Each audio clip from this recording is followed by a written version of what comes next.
Hello students, आज हम लोग पहले अध्याय एनसीईआरटी बेस की जितने भी अभ्यास के प्रश्न हैं उसको एक एक करके हल कर रहे हैं। पिछले क्लास तक में 1.25 यानी 24 प्रश्न को हम लोग सॉल्व कर चुके थे। आज अभ्यास के 25वें प्रश्न है जिस पे हम लोग बात करेंगे। पहले समझते हैं, फिर इसको प्रयास करेंगे कैसे सॉल्व करना है, उसके सारे वैल्यूज़ को देखते हुए चलेंगे। देखो, मिलिकन तेल बूंद प्रयोग से, देखो मिलिकन के नाम से याद आ रहा होगा, क्लास में कई बार हम तुमसे चर्चा किए हुए हैं कि जो एलिमेंट्री वैल्यू ऑफ चार्ज की एलिमेंट्री वैल्यू जो हम लोग निकाल के रखे हुए थे, जो लिखते हैं, काफ़ी यूज करते हैं। यहाँ भी लिखा हुआ है 1.60 या 1.67 इंटू 10⁻⁻19 कूलम। ये जो संख्या है, ये जो मान है, ये मिलिकन्स ने अपने वाइल्ड ड्रॉप मेथड से बताया। यानी जो चार्ज की एलिमेंट्री वैल्यू हम लोग पढ़ते हैं वो इन्हीं की देन है। मतलब मिलिकन्स ने अपने एक्सपेरिमेंट के माध्यम से ये चीज़ को बताए थे। एनीवे, चलो हम लोग क्वेश्चन पे चलते हैं। कहा गया है कि मिलिकन तेल बूंद प्रयोग से इतना न्यूटन पर कूलम, यानी ये विद्युत क्षेत्र की तीव्रता दी हुई है, न्यूटन पर कूलम के नियत विद्युत क्षेत्र से के प्रभाव से 12 इलेक्ट्रॉन अधिवक्य की कोई तेल बूंद स्थिर रखी गई है। इस तेल का घनत्व तो इतना दिया गया, तेल की बूंद का त्रिज्या बतानी है। मतलब किसी एक तेल की बूंदों के द्वारा ये एक्सपेरिमेंट किया गया है ना, जिसके विद्युत क्षेत्र का मान दिया हुआ है और उस तेल का घनत्व दिया गया है। ये कहा गया है कि आप उस तेल की बूंद की त्रिज्या बताइए हम लोगों को। ठीक है, हम लोग चलेंगे उसी पे। सबसे पहले ये समझ लो कि कोई वाइल्ड ड्रॉप जो है वो स्टैंड कर रहा है। ठीक है, तो इस पे कितने तरह का फोर्स लगेगा। एक तो मॉलिक्यूल्स के अंदर जो इलेक्ट्रिक फील्ड इंटेंसिटी यानी विद्युत क्षेत्र की तीव्रता, जिसको हम लोग ई से इंडिकेट करते हैं, उसकी वजह से जो फोर्स बनता है F/Q0, ये हम लोग को पता होगा। यानी जहां विद्युत क्षेत्र की तीव्रता की बात हो रही है वहां पे निश्चित रूप से फोर्स भी होगा, और उस फोर्स के अगेंस्ट में वाइल्ड ड्रॉप जो है उस पे पृथ्वी भी अपना गुरुत्वाकर्षण बल लगाएगी। यानी वो पृथ्वी के बल के बराबर होगा, तभी वो तेल की जो बूंदे हैं वो स्टैंड करेगा, होल्ड करेगा, रुकेगा। इसका मतलब है कि यहां पर अगर हम देखें तो तेल की बूंद स्थिर तभी रहती है यदि बूंद पर विद्युत क्षेत्र के कारण लगने वाला बल बूंद के भार बल के बराबर हो। ठीक है, बूंद के भार बल के बराबर हो। तो यहां भार के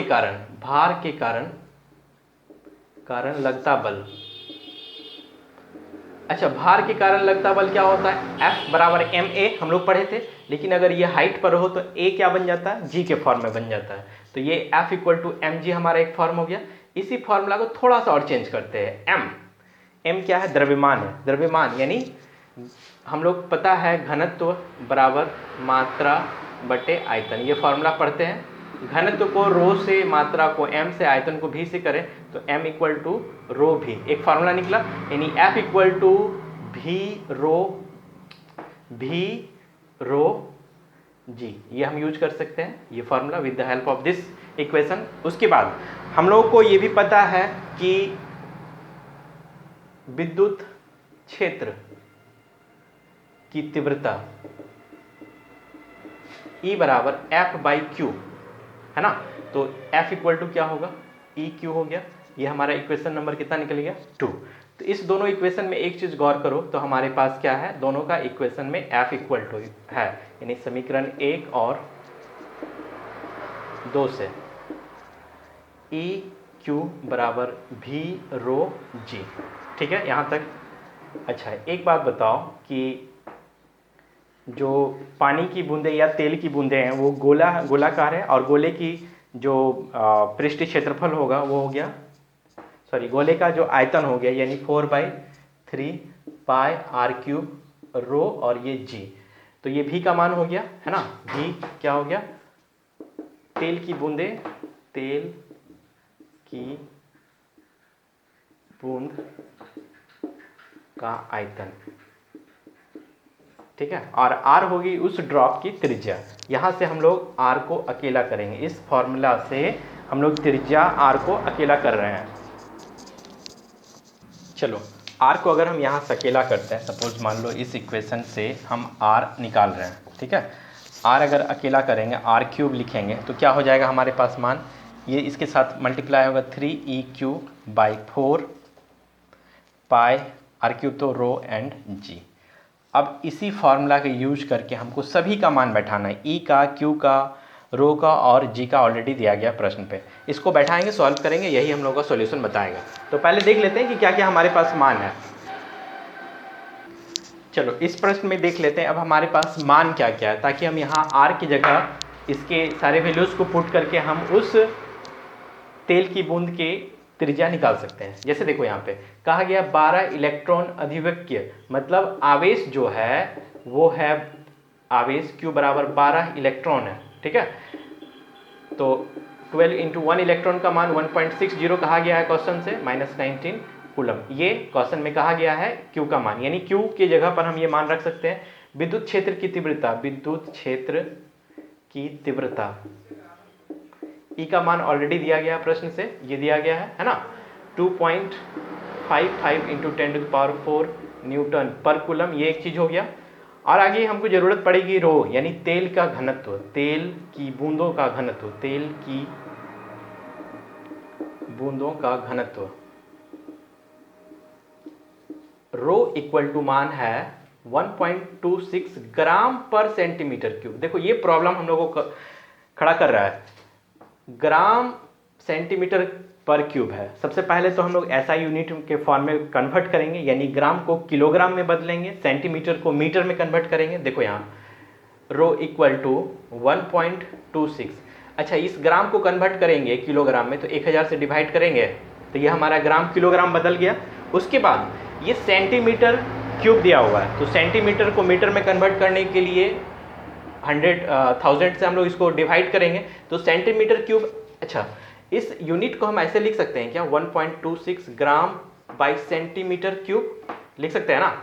तो ये सेंटीमीटर क्यूब को 1/100 से डिवाइड किए तो कितना सेंटीमीटर है, 3 है, टू द पावर 3, इसलिए 3 टाइम्स हम लोग यहाँ पे किए हुआ है, ठीक है।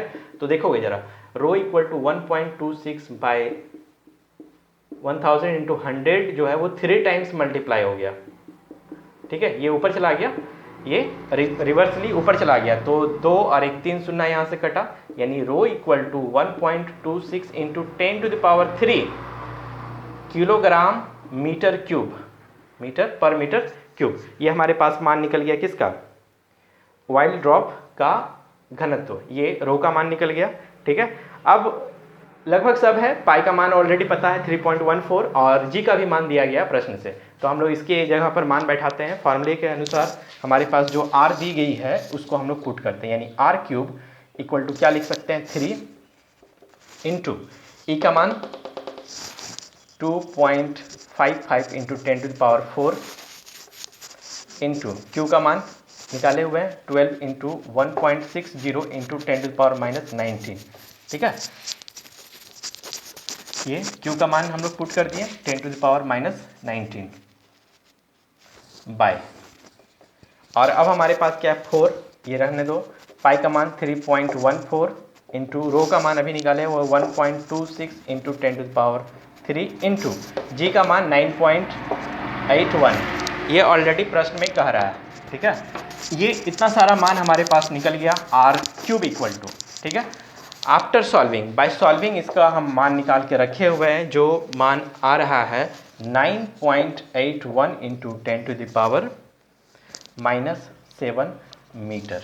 ये हो गया उस तेल की बूंदों की त्रिज्या, यानी वो ऑयल ड्रॉप जिसकी एक्सपेरिमेंट के बाद हमारे पास मान क्वेश्चन के रूप में निकल के आया था। ये सारा कुछ इस पे दिया गया है, ठीक है। बेसिकली ये थोड़ा सा न्यूमेरिकल पोर्शन पे था।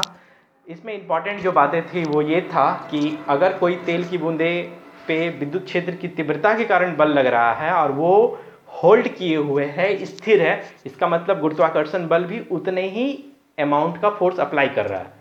क्योंकि वो हाइट की वजह से F इक्वल टू ma का फॉर्मूला लगाने की बजाय हम लोग F equal to mg formula apply किए।